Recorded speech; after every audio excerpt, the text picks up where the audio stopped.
All India radio के विदेश प्रसारण प्रभाग की हिंदी सेवा का ये है सोशल मीडिया कार्यक्रम। स्वीकार कीजिए नीलम मलकानिया का प्यार भरा नमस्कार। स्वागत आप सभी का। हमेशा की तरह इस एपिसोड में भी हम आपके लिए लेकर आए हैं कुछ संदेश, कुछ जानकारियां। बने रहिएगा हमारे साथ। नमस्कार श्रोताओं, जैसा कि आप जानते हैं कि हमारे देश की संस्कृति सारी दुनिया की संस्कृतियों से बिल्कुल अलग है और बहुत ही समृद्ध संस्कृति है। हमारे देश का खान पान, रीति रिवाज और जो हमारी प्राचीन विज्ञान भी रहे वो बिल्कुल इतने सटीक थे, चाहे वो स्वास्थ्य विज्ञान रहा हो, चाहे वो गणित रहा हो या रसायन विज्ञान या भौतिकी। बड़े बड़े गणितज्ञ हमारे देश में हुए, बड़े बड़े चिकित्सा शास्त्री हमारे यहाँ हुए जिन्होंने देश को एक नई दिशा दी। इसी प्रकार से हमारे देश का जो एक आहार प्रणाली है वो भी दुनिया में एक अलग है और मौसम के आधार पर, शरीर के आधार पर विभिन्न प्रकार से मतलब दुनिया से अलग ही तरह की हमारी एक आहार प्रणाली है। आयुर्वेद में आहार प्रणाली के बारे में बड़ा विशद वर्णन किया गया है कि किस प्रकार से व्यक्ति का आहार संतुलन होना चाहिए। तो इन्हीं सब बातों को जानने के लिए आज हमारे साथ स्टूडियो में उपस्थित हैं वरिष्ठ आयुर्वेदाचार्य डॉक्टर एन.डी. शर्मा जी। शर्मा जी, आपका स्टूडियो में स्वागत है। शर्मा जी, भारतीय चिकित्सा शास्त्र में विशेष रूप से आयुर्वेद में आहार के बारे में बहुत सारी बातें कही गई हैं और हमारे यहाँ बहुत सारी कहावतें हैं जो बड़ी सटीक बैठती है। जैसे कहते हैं कि साहब कम खाओ और गम खाओ, यानी कम खाएंगे और संयम बरतेंगे, यानी गम भी खाएंगे, अपने आप में पेशेंस रखेंगे तो निश्चित रूप से स्वस्थ रहेंगे। दूसरी एक कहावत है कि जैसा खाओगे अन्न और वैसा होगा मन। यानी ये जो कहावतें हैं कहीं ना कहीं हमारे आहार से जुड़ी हुई हैं। तो सबसे पहले ये बताइए कि आयुर्वेद में आहार को किस प्रकार से परिभाषित किया गया है? देखिए, आहार को अगर हम परिभाषित करेंगे तो आप उसको ये कहिए कि जो मुख के रास्ते हमारी अन्न नलिकाओं में जाकर आमाशय में जो पहुंचता है और उसका हमारे शरीर के मेटाबॉलिज्म, चय अपचय जिसको कहते हैं, और मेटाबॉलिज्म के जरिए जो हमारे शरीर को पोषण देता है उसको हम आहार कहते हैं। आपने संतुलित आहार के बारे में बात की। संतुलित आहार को हम 3 भागों में बांटते हैं। पहला भाग ये है कि आहार से पहले की प्रक्रियाएं, दूसरी आहार की प्रक्रियाएं, तीसरी आहार के बाद की प्रक्रियाएं। और एक चीज और है, संतुलित आहार एक तो यूनिवर्सल है कि ये संतुलित आहार देश काल प्रभाव के अनुसार तो बदलता रहेगा, लेकिन संतुलन आहार एक है और ये व्यक्ति विशेष के हिसाब से भी बदलता रहता है। अगर आप रोगियों को एक जो यूनिवर्सल जो संतुलित आहार है उसकी अगर बात करें तो वो रोगियों पर लागू नहीं होता। जैसे कि भोजन से संतुलित आहार का अर्थ है कि न हम कम लें न हम ज़्यादा लें, उसकी हमको उचित मात्रा उतनी लेनी चाहिए जितनी हमारे शरीर को आवश्यकता है। मैं थोड़ा सा आपको मैं बताऊंगा भोजन से पहले के जो पूर्व कर्म है वो आजकल जो हमारी जो भोजन की प्रणाली है वो अधिकतर खाने पीने का जो ढंग है वो बिल्कुल हमारे शास्त्रोक्त नहीं है और मैं कहूँगा कि बिल्कुल ही खाने पीने का ढंग गलत हो चुका है।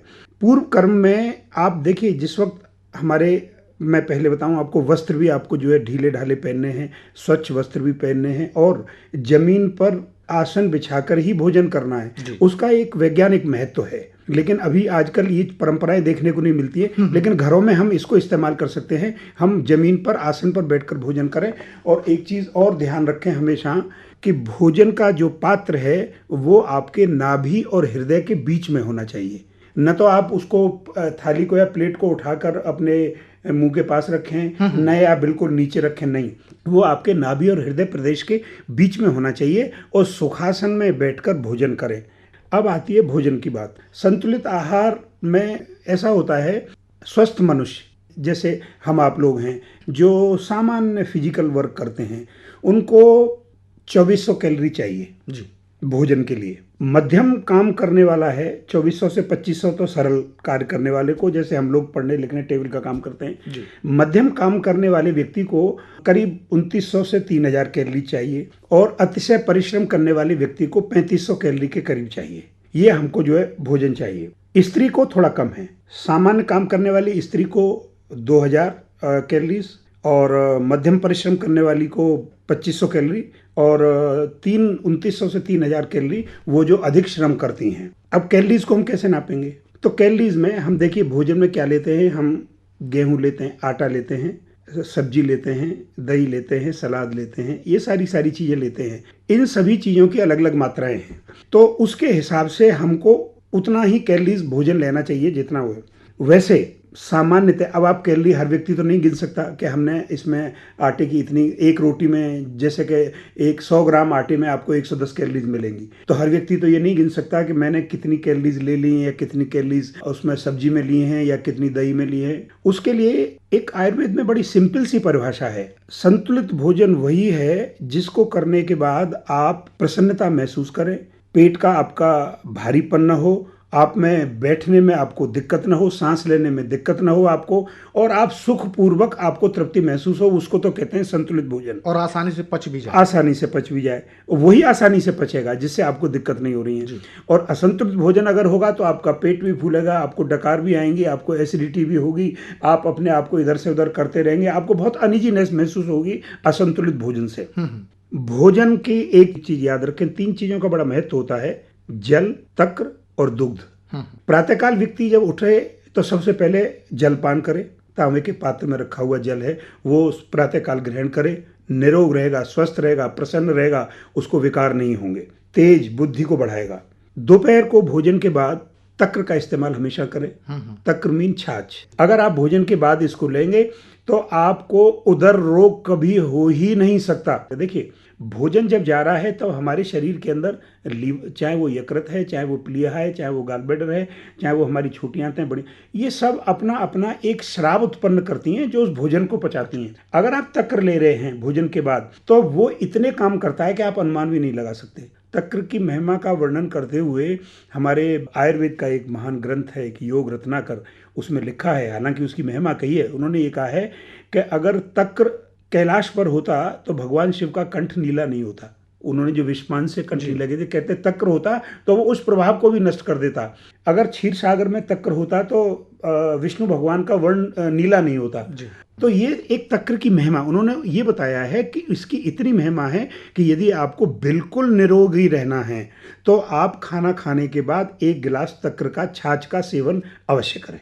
डॉक्टर साहब, आयुर्वेद में जैसे अभी आहार संतुलन और संतुलित आहार की बात कर रहे हैं, तो बड़ा संक्षिप्त में हमें आप जानकारी दीजिए कि एक आदर्श अल्पाहार, दोपहर का भोजन और रात्रि का भोजन क्या होना चाहिए? देखिए, जनसाधारण के लिए मैं 2 पार्ट्स में इसको बताऊंगा। एक वो जो संतुलित स्वस्थ व्यक्ति के लिए है, एक वो जो है रोगी व्यक्ति के लिए है। स्वस्थ व्यक्ति के लिए सबसे पहले देखिए, एक शास्त्र में भी एक बात कही है, आयुर्वेद साफ कहता है कि आप एक दफे अपना दोपहर का भोजन और शाम का भोजन बेशक छोड़ दीजिए, लेकिन आपको सुबह का नाश्ता या सुबह जो आपको अल्पाहार है वो आपको कभी नहीं छोड़ना, स्किप नहीं करना उसको कभी भी।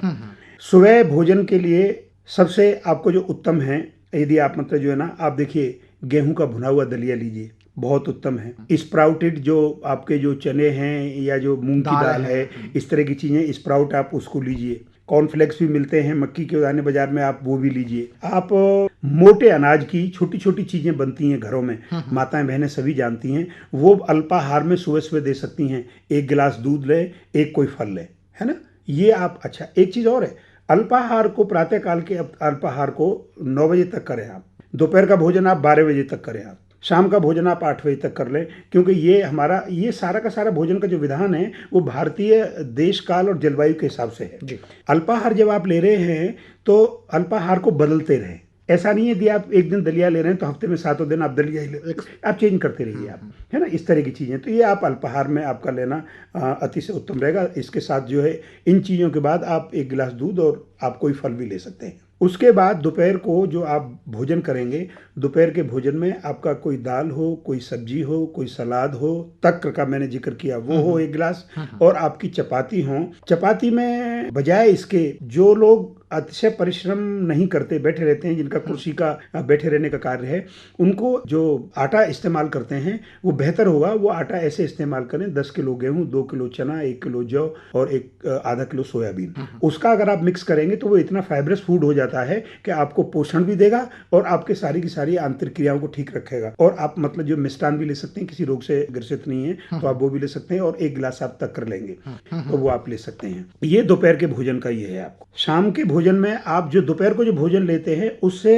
25% कम लीजिए। शाम के भोजन में भी आपको जो है चपाती भी लेनी है, सब्जी भी लेनी है, दाल भी लेनी है, आपका जो चावल भी लेना है, चावल ले सकते हैं आप, दोपहर को भी ले सकते हैं, शाम को भी ले सकते हैं। दही आप दोपहर को लीजिए, तकर आप लीजिए, शाम को थोड़ा उसको जो है ना अवॉइड करें दही को।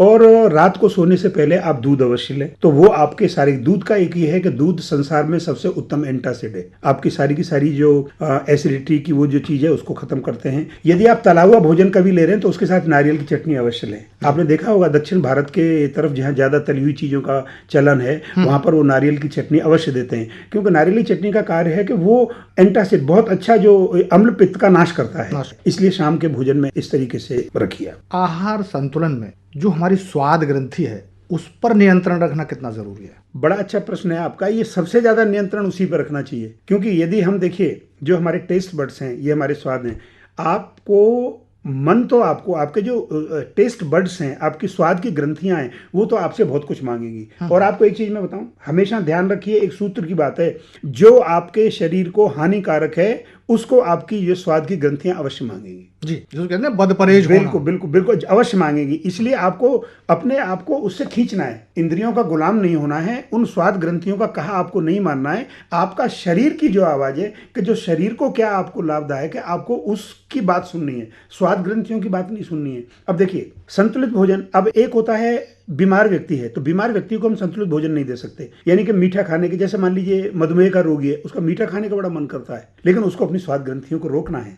जो एसिडिटी से, अम्ल पित्त से पीड़ित व्यक्ति है, उसका तली हुई चीजें, भुनी हुई चीजें, इस तरह की चीजें खाने का बहुत मन करता है, लेकिन उसको रोकना है उन सारी की सारी चीजों से। कफ वृत्ति वाला गुरु पुरुष, जो गुरु भारी भारी लक्षण वाला, गुरु लक्षण वाला, कफ प्रकृति वाला व्यक्ति, वो चाहेगा तली हुई चीजें और मांस मदिरा की चीजें, और हर वक्त जो है ना उसको सूखा अन्न पसंद ही नहीं आएगा, पूड़ी पराठे इस तरह की चीजें पसंद करेंगे, लेकिन उसको रोकना है उन सारी की सारी चीजों से, क्योंकि कफ वर्धक है, गुरुता उसके शरीर में है। इसलिए व्यक्ति को अपने शरीर के क्षमता के हिसाब से और अपने शरीर की प्रकृति के हिसाब से भी अपने भोजन को, अपनी स्वाद ग्रंथियों को रोकना है कि नहीं, ये बहुत आवश्यक है। तो इसलिए मतलब एक संतुलित आहार के लिए अपनी स्वाद ग्रंथि को पर नियंत्रण रखना बहुत जरूरी है। डॉक्टर शर्मा, आज आपने एक भारतीय परिवेश में किस प्रकार से आहार का संतुलन होना चाहिए, इसके बारे में आपने विस्तार से हमें जानकारी दी, इसके लिए आपको बहुत बहुत धन्यवाद। धन्यवाद।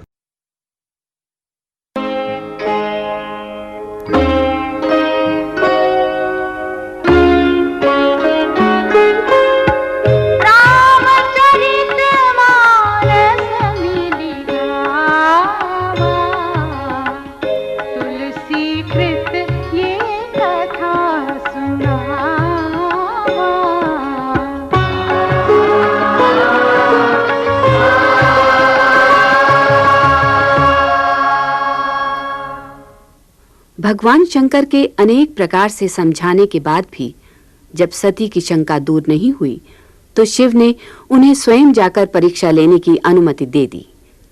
सती के सम्मुख समस्या ये थी कि वो परीक्षा ले तो किस प्रकार।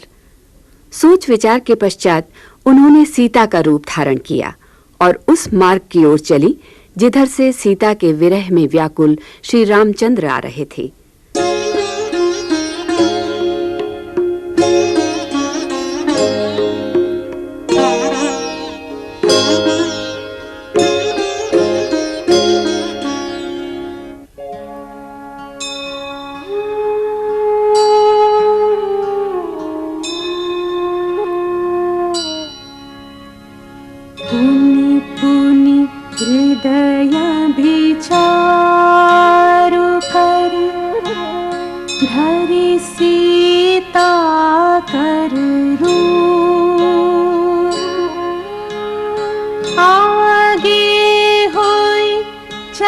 पंथ ते जेहि आवत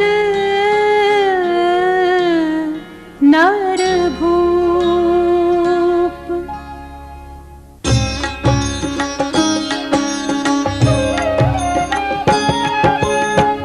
लक्ष्मण देख उमाकृत वेशा, चकित भय भ्रम हृदय विशेषा। कही न सकत कछु अति गंभीरा, प्रभु प्रभाव जानत मति धीरा। सती कपट जाने असुर स्वामी, सब दर्शी सब अंतर्जामी। सुमिरत जाहि मिटई अज्ञाना, सोई सर्वज्ञ राम भगवाना। सती कीन चाह तहाहु दुराऊ, देखहु नारी स्वभाव प्रभाव। निज माया बलु हृदय बखानी, बोले बिहसी राम मृदुबानी।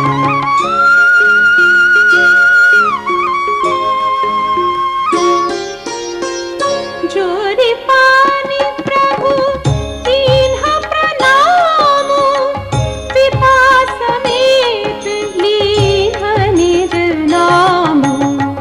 कहियो बहोरी कहाँ वृषकेतु, विपिन अकेली फिरहु केहि हेतु।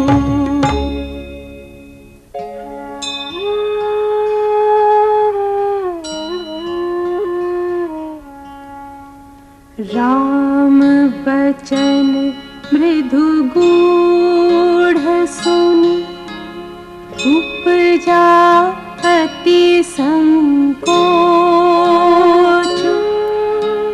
सती सभीत महेश पहि, चली हृदय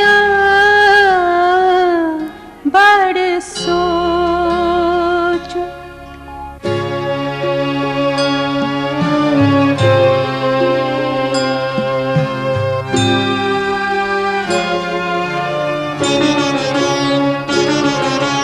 मैं शंकर कर कहा न माना,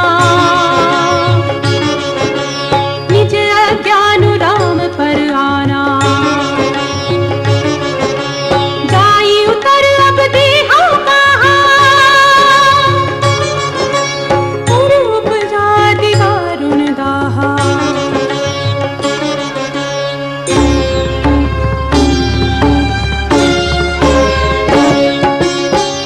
जाना राम सती दुख पावा, निज प्रभाव कछु प्रगति जनावा। सती दीख कौतुक मग जाता, आगे राम सहित श्री भ्राता। फिर चितवा पाछे प्रभु देहा, सहित बंधु सिय सुंदर बेहा।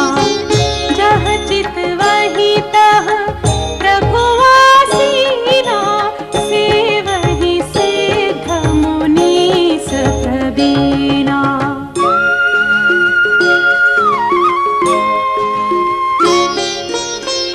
देखे शिव विधि विष्णु अनेका, अमित प्रभाव एक तेका। बंदत चरण करत प्रभु सेवा, विविध वेश देखे सब देवा।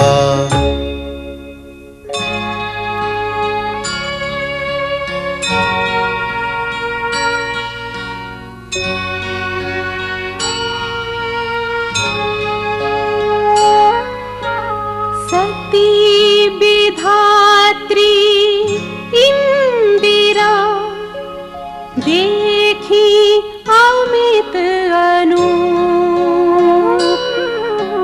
जेहि जेहि वेश अजादि सुर, तेहि तेहि तन अनुरूप।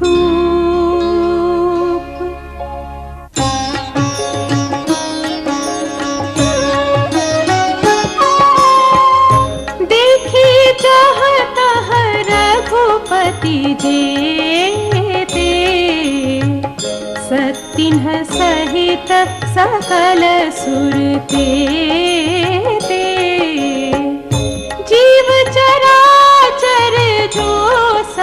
सारा, देखे सकल अनेक प्रकारा।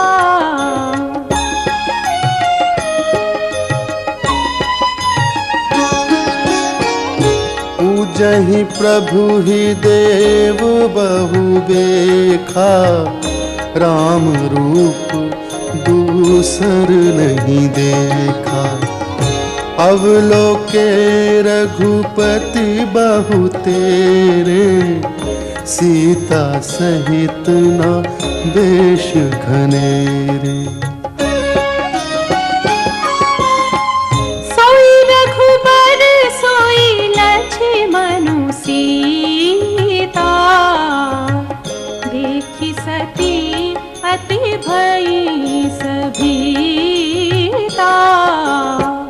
हृदय कंप तन सुधि कछु नाही, नयन मूदि बैठी मगमाही।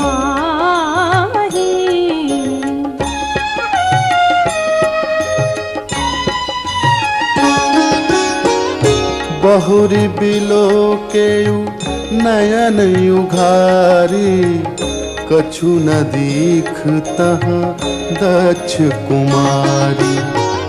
पुनि पुनि नाई राम पद सीसा, चली तहाँ जहाँ रहे गिरीसा।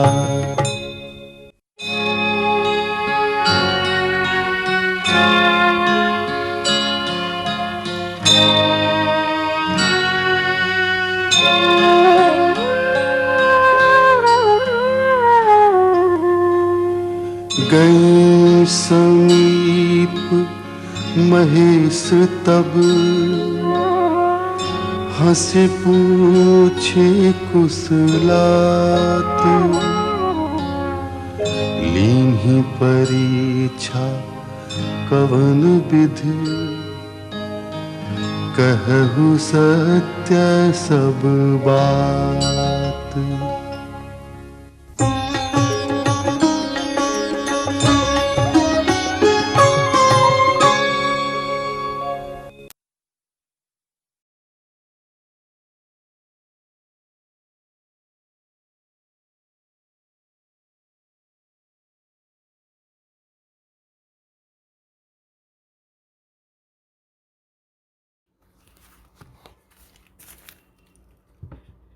ऑल इंडिया रेडियो की ये हिंदी सेवा है।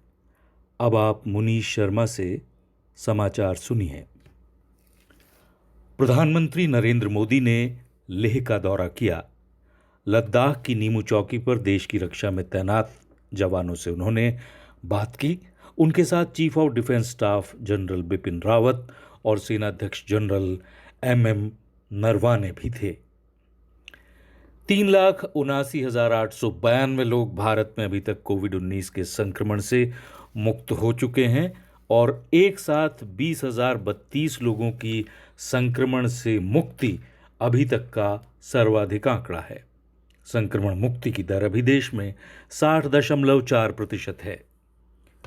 पिछले 24 घंटे के दौरान देश में 2,41,576 लोगों की कोविड-19 जांच की जा चुकी है। एक पुलिसकर्मी, 6 वर्ष के एक बच्चे और एक CRPF जवान की हत्या के दोषी आतंकी को सुरक्षा बलों ने श्रीनगर में एक मुठभेड़ के दौरान मार गिराया है। सर्वोच्च न्यायालय के अनुसार तबलीगी जमात के उन विदेशी सदस्यों को अभी प्रत्यावर्तित नहीं किया जाएगा जिन्होंने मार्च के महीने में दिल्ली में हुए तबलीगी सम्मेलन में हिस्सा लिया था और जिनके विरुद्ध आपराधिक मामले अभी दर्ज हैं। भारतीय दवा कंपनी जायडस कैडिला को अपनी कोविड-19 वैक्सीन का इंसानों पर परीक्षण करने की आज्ञा मिल गई है। भारत के विदेश मंत्रालय के अनुसार देश सीधे विदेशी निवेश के लिए तो खुला है, लेकिन इंटरनेट प्रौद्योगिकी के क्षेत्र में विदेशी निवेश के लिए एक नियामक व्यवस्था लागू की जाएगी। चीन ने कहा है कि यदि अमेरिका और यूनाइटेड किंगडम हांगकांग में हस्तक्षेप करते हैं तो उन्हें ये याद रखना चाहिए कि दबाव डालने की उनकी नीति कारगर नहीं होगी। उधर उत्तर कोरिया के नेता किम जोंग उन ने देश में कोविड-19 का एक भी मामला न होने को अपने देश की सफलता बताते हुए प्रशंसा की है। गौरतलब है कि उत्तर कोरिया ने संक्रमण के एक भी मामले की पुष्टि नहीं की थी और कोरोना वायरस के संक्रमण में फिर से दुनिया भर में आए उछाल के कारण एक बार फिर कच्चे तेल की कीमतों में गिरावट जारी है। और इसके साथ ही ये समाचार बुलेटिन समाप्त हुआ। ये समाचार हमें विदेश प्रसारण प्रभाग के वार्ता एकांश से प्राप्त हुए। नमस्कार।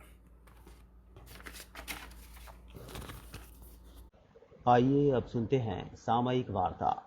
विषय है नेपाल में राजनीतिक संकट। आलेख डॉक्टर निहार आर नायक का है।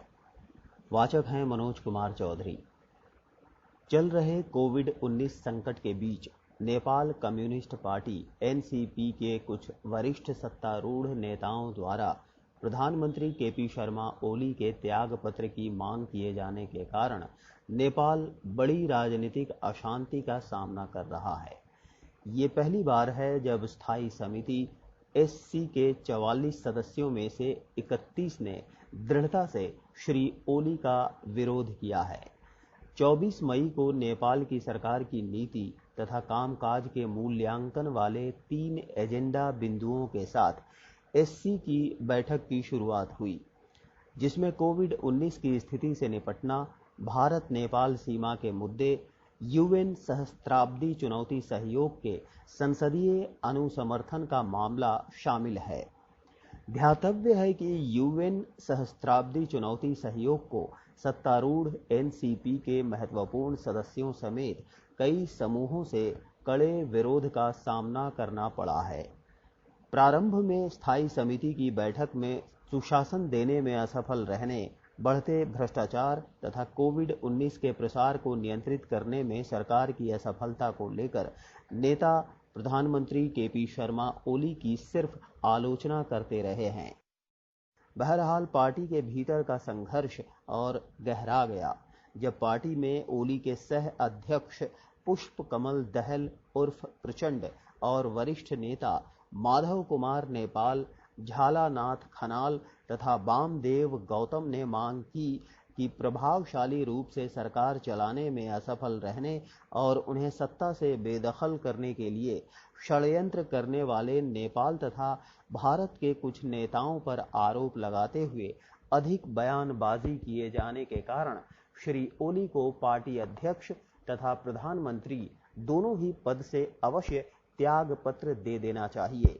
इन नेताओं ने दावा किया है कि इस वक्तव्य के बाद श्री ओली सरकार तथा पार्टी के नेतृत्व करने संबंधी नैतिक आधार गंवा चुके हैं। नेपाल के प्रधानमंत्री ने कहा था कि भारत के संप्रभु क्षेत्र कालापानी, लिपुलेख और लिम्पियाधुरा को नए राजनीतिक मानचित्र में शामिल करने की बात को समर्थन देने संबंधी उनके प्रस्ताव के विरुद्ध प्रतिशोध लेने के लिए उनकी सरकार गिराने को लेकर भारत तथा नेपाल की शक्तियां उनके विरुद्ध साजिश रच रही हैं। इस वर्ष की शुरुआत में भी प्रचंड के गुट ने श्री ओली के त्यागपत्र की मांग की थी।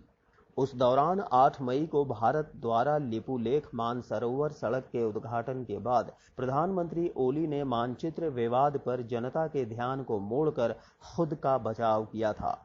इसके बाद नेपाली क्षेत्र के हिस्से के रूप में कालापानी तथा लिम्पियाधुरा के साथ लिपुलेख को शामिल करके ओली सरकार ने नेपाल के नए नक्शे को प्रकाशित किया।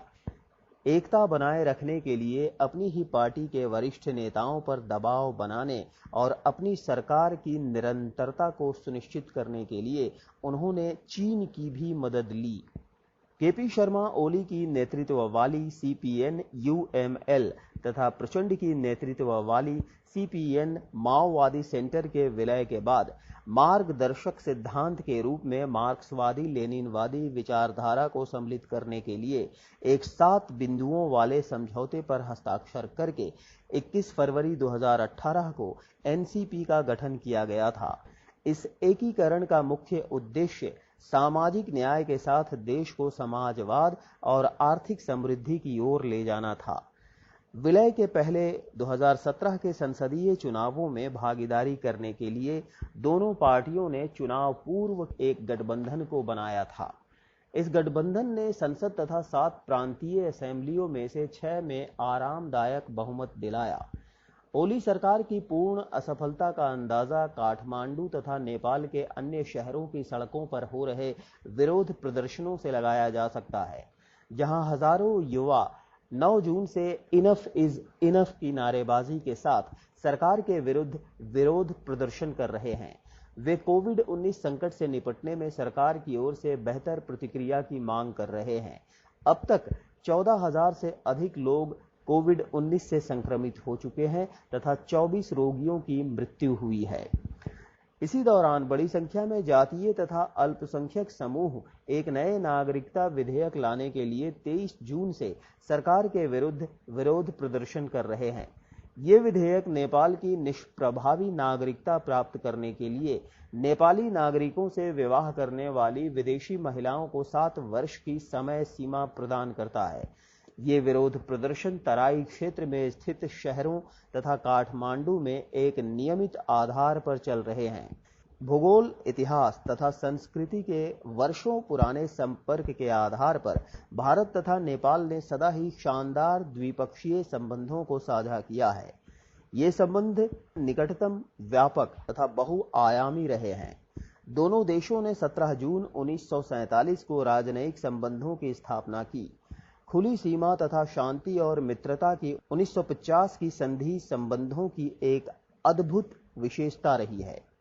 भारत शांतिपूर्ण सह अस्तित्व के सिद्धांतों, संप्रभु समानता तथा नेपाल की आकांक्षाओं की समझ और संवेदनाओं तथा समान विकास साझेदार के रूप में एक साथ आगे बढ़ने के प्रति वचनबद्ध है। काठमांडू को भी इन भावनाओं के प्रति सम्मान दिखाने की जरूरत है। कार्यक्रम आपको कैसा लगा हमें जरूर बताइएगा esth.radiomail@gmail.com पर।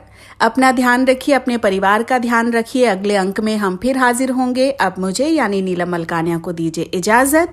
नमस्कार।